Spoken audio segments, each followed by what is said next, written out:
What's going on, people? This is Derek J407 here to give you my thoughts on WWE Fastlane 2018 live from the Nationwide Arena in Columbus, Ohio.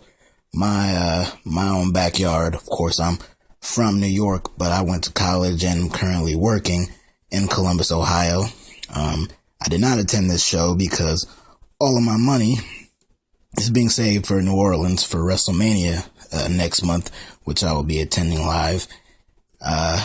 So I watched Fastlane from the comfort of my own beautiful apartment, and have to say I enjoyed it. I have not enjoyed SmackDown live the past month or so, maybe even longer than that, but I had a feeling that they would put out a really good show here tonight, and they did just that. I have to say, from top to bottom, not everything was perfect about the show, but a lot of the main things that happened were big enough to where I say this was a really good show. That main event was insane.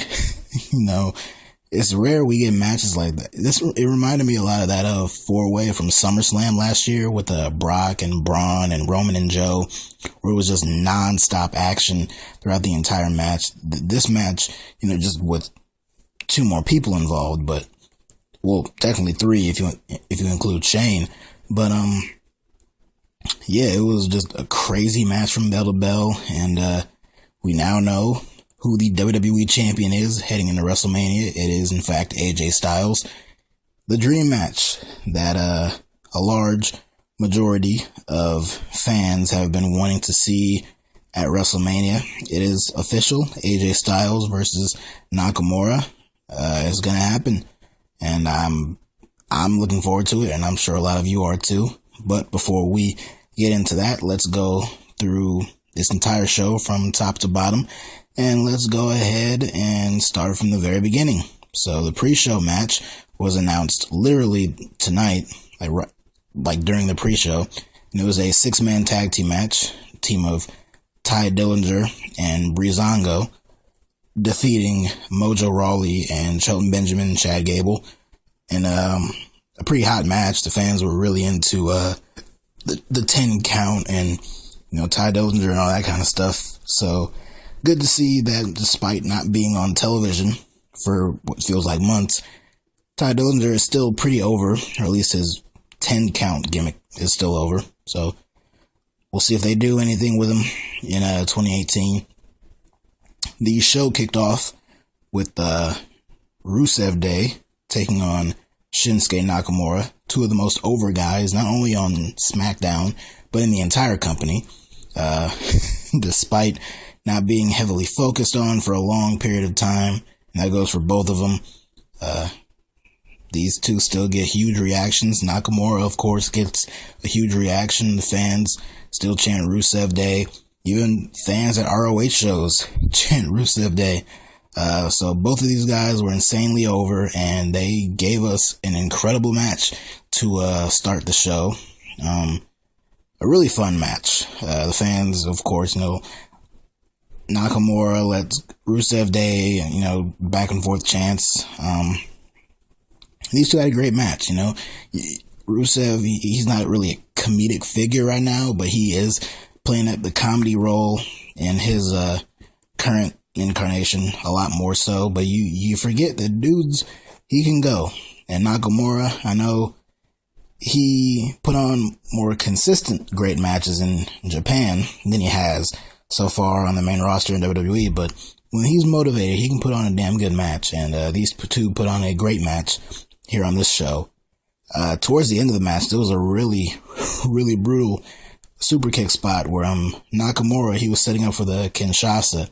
He went to hit it, but Rusev caught him mid kick, or like not even mid-air, but like mid-step. Hit him with a brutal machka kick, as Corey Graves called it. So that was probably the best spot of the match, one of the best spots of the entire night. Rusev then went for the accolade, but Nakamura reversed it and gave him a Kinshasa to the back of the head, and then set him up for a proper Kinshasa right to the face. Got the 1, 2, 3, and Nakamura wins. heading into WrestleMania, so he has a bit of momentum on his side.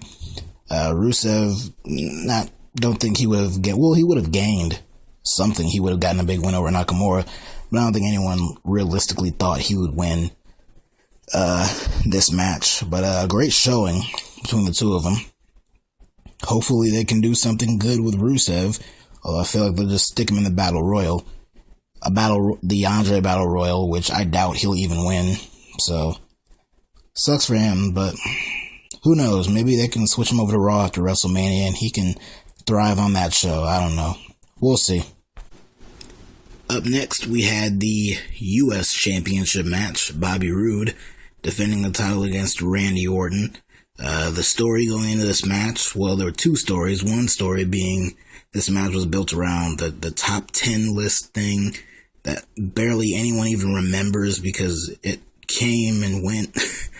It was stupid, and it really served no other purpose other than building up this match and being something for Jinder Mahal to kind of instigate between these two. That built this up, and also Randy Orton talking about how the U.S. title is the one championship he is yet to win in WWE. So that kind of was the motivation behind this match. And this match, honestly, was exactly what I thought and feared it would be. And that was pretty slow for the most part. I'm sure some people liked it. The fans, were into it for the most part. Although I remember early on, there were some light Byron Saxton chants. I think they were probably closer to the ring and out. Well, not the ring, but the commentators at ringside.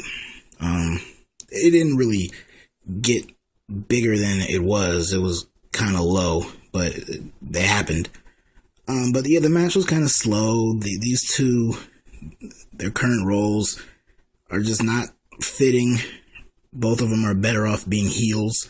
And you got two guys who are better suited to be heels, both working as baby faces against each other, and you get it. You get this match. I'm sure some people liked it. I personally wasn't the biggest fan of it until like the last minute, actually like the last second, when Rude went for the glorious DDT, but then got countered into an RKO from Randy Orton. Right the fuck out of nowhere. That's the whole gimmick, right? It looked like the fans kind of came down a little bit, and then out of nowhere, Randy hits the RKO, gets the clean win over Bobby Roode, and is the new United States champion, an official Grad Slam champion, as I saw on Twitter. Clearly a typo. He is a Grand Slam champion, and yeah, I was not expecting Randy Orton to win the belt on this show, let alone win it at all. But he did it. I thought if they were gonna put it on him, they'd at least hold off until Mania, but nah, they went ahead and pulled the trigger and put the title on him on this show. And unfortunately, after the match, Jinder Mahal came out, went to attack Randy. He did, and Bobby Roode got back in the ring. He laid out Jinder with the glorious DDT, and then also laid out Randy with the glorious DDT. Now, you can easily just call this frustration. Bobby Roode has been saying for weeks now that he wants to go down as one of the greatest U.S. champions of all time. He loses it 4 weeks before WrestleMania. You can understand his anger and frustration about that. So he took it out on Jinder and Randy, which I'm sure will clearly set up a triple threat. Bobby gets his rematch, and last week on SmackDown, Jinder Mahal pinned Randy Orton again because Randy just can't seem to beat Jinder Mahal, and we can't seem to escape this feud. And now it's going to be infecting WrestleMania, and it'll be one of, 8 triple threat matches that seems like will happen on that show. So whatever. We had a few Raw recaps on this show. There was up first we had there was a recap video of the stuff with Ronda Rousey and Kurt Angle and Triple H and Stephanie, and that was just weird that they filled up time on the SmackDown pay-per-view to hype up a Raw match, and then later on they did the same thing showing the stuff with Brock and Roman, and it was very bizarre. I mean, first you had John Cena on Raw cutting a promo about a SmackDown pay-per-view, and now you got Raw recaps on a SmackDown pay-per-view. It's like, what is the brand split? What even is that? You know, does it even exist? I don't think it does. So yeah, that was that. Also on the show, we had a randomly thrown together tag team match with the women. We had Becky Lynch and Naomi taking on Carmella. Miss Money in the Bank, by the way, in case you forgot. And Natalya. Just a nothing match. It was something to throw on the show.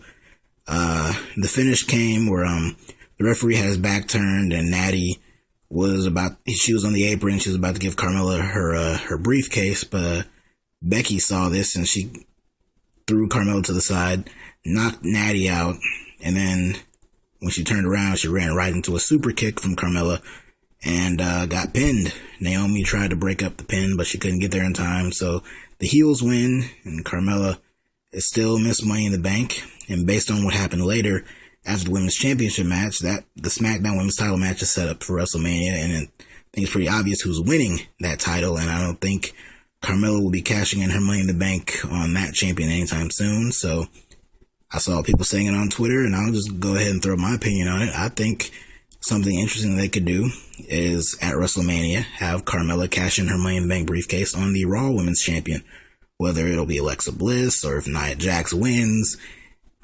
However you want to do it, have Carmella cash in Money in the Bank on the Raw Women's title and have her win it there. Or if you want to wait until post-Mania on Raw the night after, I think that could be pretty cool.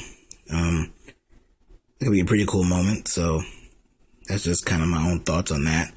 So yeah, nothing match, but at least I saw an idea of what they could do with Carmella and the briefcase, because I don't think she'll be cashing in on the SmackDown Women's Champion anytime soon, based on who will be competing in the SmackDown Women's title match at WrestleMania, and based on who I think will win said SmackDown Women's Championship match at WrestleMania. So that's that. Up next, we had the SmackDown Tag Team Championship match, the Usos versus the New Day. A renewal of one of the greatest tag team rivalries in WWE history, and it lasted like 5 minutes and ended on a DQ. Not the biggest fan of DQ finishes or double DQs or no contests on pay-per-views, but this was a glorified episode of SmackDown anyway. Good, but still just that. And the beatdown was actually really good. Before the beatdown, we had a little bit of a match, and in the match, the match wasn't really anything. I guess you could say this was the worst match these two teams have had. It was fine for what it was. Both teams were using each other's finishers on each other. Like, the Usos did the boom drop on Kofi, and they hit their own version of the Midnight Hour. The New Day were hitting super kicks and a splash and all that kind of stuff. So they were kind of using each other's finishers on each other.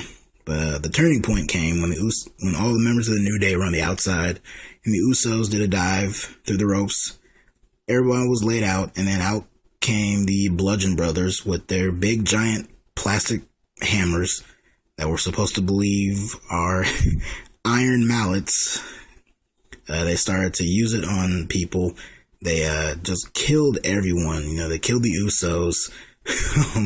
They slammed one on top of the other.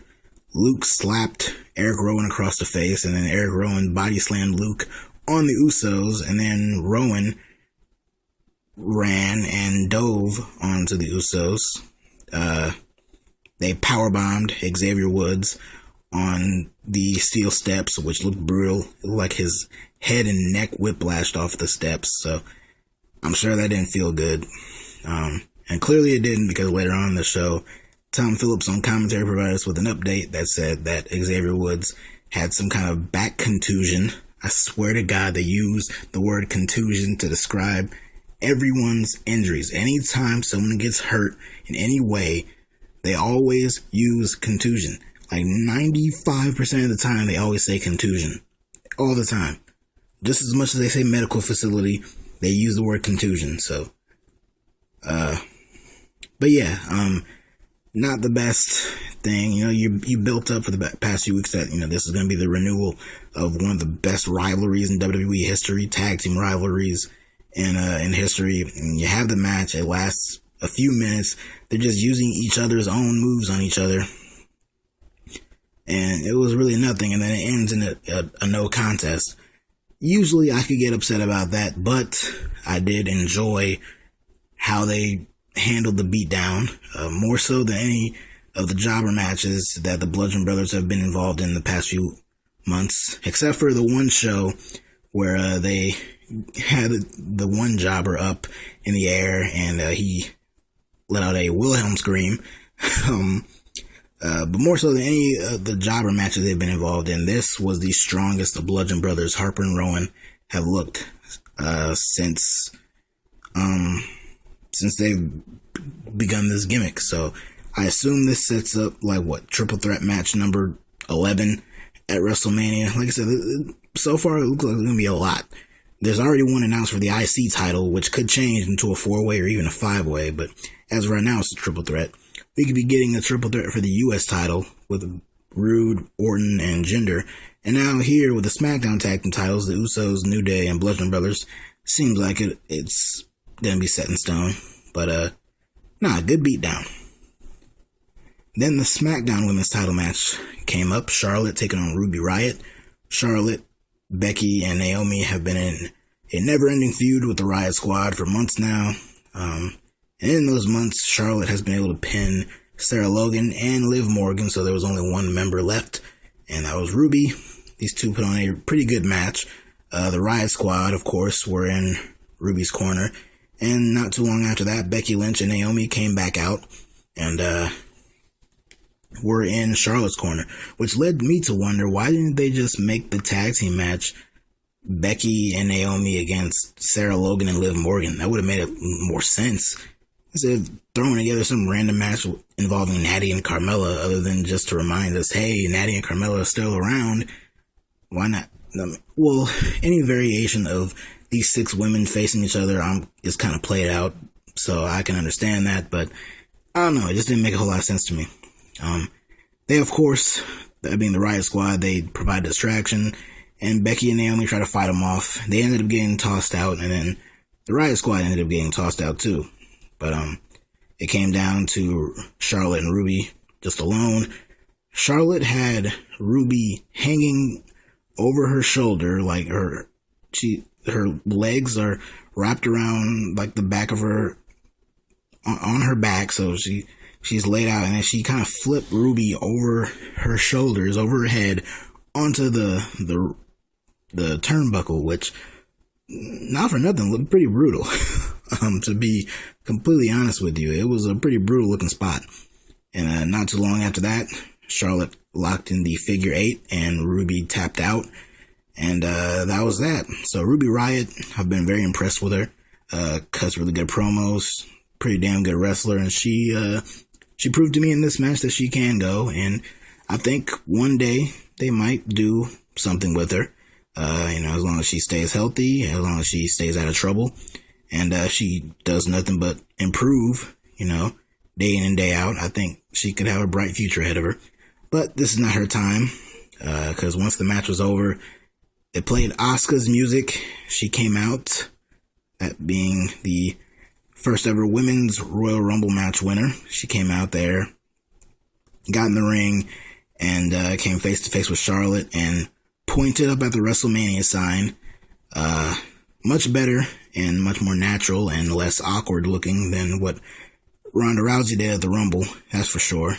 So she made it official that Charlotte is the person that she wants to face. She had the choice between her and Alexa Bliss, and they've been teasing heavily for the past few weeks that it's going to be Alexa, but myself and many of you, we know better, and we figured that Asuka would choose Charlotte, and that's exactly what she did. I do find it funny that not only are the 2 Royal Rumble winners this year both Japanese, but they both chose SmackDown championships to challenge for. I find that very funny, but yeah, Charlotte versus Asuka would be pretty good, and I think on Raw, I think the obvious match would be Nia Jax challenging Alexa Bliss, unless they want to add Mickey to the equation and have yet another multi-person match, and only that a triple threat match at WrestleMania. So that wouldn't shock me if they decide to go that route, but only time will tell. But like I said, the match between Ruby and Charlotte, very good. Good coming out party, good showcase for Ruby Riott. She has a good future, but just now is not her time. It's Asuka's time, and we'll get to see her face Charlotte at WrestleMania, and probably what might end up being Asuka's best match to date, and we'll see how that works out. So very excited about that. And now we move on to the main event for the WWE Championship, a match that started out as a triple threat, morphed into a fatal five-way, and then into a six-pack challenge, and probably at some point became a battle royal until it was knocked back down into a six-pack challenge. But either way, this match has seen a bunch of changes because the writing on SmackDown over the last few weeks has been piss poor. A lot of people are blaming Road Dogg because he's the head writer, and I guess that's understandable. I don't know who to blame. I don't cast all my blame on Road Dogg, but maybe it is all his fault. I don't know. But all I know is SmackDown has been really poor the last few weeks. Randy Orton and Jinder Mahal renewing their rivalry doesn't help matters, but the main event stuff hasn't really helped either. But the main event stuff on this show is pretty good. Participants in this match were Baron Corbin, Dolph Ziggler. Stop laughing. Dolph was indeed in this match. Sami Zayn, Kevin Owens, John Cena, and of course the WWE Champion AJ Styles. I said at the beginning of this video that this match was really crazy. From the opening, the opening bell, John Cena laid out 4 of the guys in this match. Everyone else but AJ Styles laid him out with attitude adjustments, got them out of the way. Came down to AJ and Cena for a little bit until everyone else hopped up on the apron, got in the ring, and surrounded Cena, beat him down, and tossed him out. And from there, it was just crazy action, you know? Everyone fighting all around, everyone hitting their finishers and their signature moves and all that kind of stuff. Baron Corbin and Dolph Ziggler were fighting in the crowd. So that was cool. John Cena, he attempted an attitude adjustment on Kevin Owens through the announce table, but Owens got out of it. And then AJ dove in, and Cena caught him and hit him with an attitude adjustment through the announce table, and we did not see AJ for the rest of the match until the finish. And then everyone gets taken out, and all that's left in the ring is Sami Zayn and Kevin Owens. Now, the weeks leading up to this match, Sami Zayn promised Kevin that he would lay down for him, and he tried to do that. He laid down right in the middle of the ring. Kevin was very hesitant to pin him, and he decided not to. He tried to pick up Sami and attack him, but then Sami pulled him in, got a cradle, and the two started to go at it. So, fight forever. They fought back and forth, fought to the ringside. Sami kind of gave him a backdrop over his head onto the ring apron, and Shane McMahon, the commissioner of SmackDown, who was sitting at ringside, Sami got in his face. Shane rose up out of his chair. The two of them had a face-off. And then Owens, who was behind Sami, who was attempting a super kick to the back of Sami's head, Sami moved, and Owens accidentally super kicked Shane. And this played into things moments later when in the ring, Owens laid out Dolph Ziggler with the pop-up powerbomb, was about to get the 1-2-3, but then Shane pulled the referee out of the equation, pulled the referee out of the ring, got the distraction. Owens was yelling in the corner, and then got blindsided with a haluva kick from Sami Zayn. Sami attempted to pin Kevin, but then once again Shane pulled the referee out, so in one fell swoop, Shane screws over both Kevin Owens and Sami Zayn. The rumors of the past few weeks were that Kevin Owens and Sami Zayn would be the Andre Battle Royal, and Shane would face Dolph Ziggler in a singles match at WrestleMania. I don't know how the hell you can do either one of those things after the stuff that happened in this match. That just makes no sense, which I know is almost an Olympic sport for this company to not make sense in many cases, but I think that is just pushing it a little bit. So, I don't know what they're going to do, but all I know is building your show for the last 6 or so months around Sami Zayn and Kevin Owens and doing the angle in this match that you did with them and Shane, only for them in 4 weeks at WrestleMania to be involved in the Andre the Giant Memorial Battle Royal and Shane face Dolph or do something else, I think would be pretty stupid. You can't build your show around these two guys for months and then have them be in the Battle Royal at WrestleMania that neither one of them will win. At least I don't think. So, I don't know what they're going to do, but hopefully it involves Shane and hopefully it involves some kind of payoff to this feud because I'm already sick of it. Well, I've been sick of it for a long time, but just end it. Baron Corbin, he brought in some steel ring steps that eventually backfired on him when Cena laid him out with an attitude adjustment on the steps. I believe it was Dolph who broke it up, and then this was the finishing sequence here. John Cena attempted an attitude adjustment on Dolph Ziggler, but Kevin Owens got involved, he did hit Cena with the pop-up powerbomb, but then AJ out of nowhere hit Owens with the phenomenal forearm, got the 1-2-3, and retained the WWE Championship. So, like I said, a crazy match. And in the end, AJ won. He survived. After the match, the camera panned over at Shane looking down at Sami and Kevin on the outside. The camera in the ring got a close-up on John Cena's face, and Cena just looked completely depressed. He swatted the camera out of his face. He looked depressed there. There was one shot where AJ was holding the championship high, and Cena was just right there looking all sad. And it is sad because now he doesn't have a WrestleMania match, even though he does. And I'm sure they'll make that very clear and apparent on Raw tomorrow night. As of this recording, Raw will be tomorrow night. And I'm sure they will make it very clear that John Cena's WrestleMania opponent will be The Undertaker, whether we like it or not. I know most of us don't, but it is what it is. And more importantly than that, AJ is going to face Nakamura for the title, even if it's not the last match to go on, which, that would be great if it did, but I don't think it will.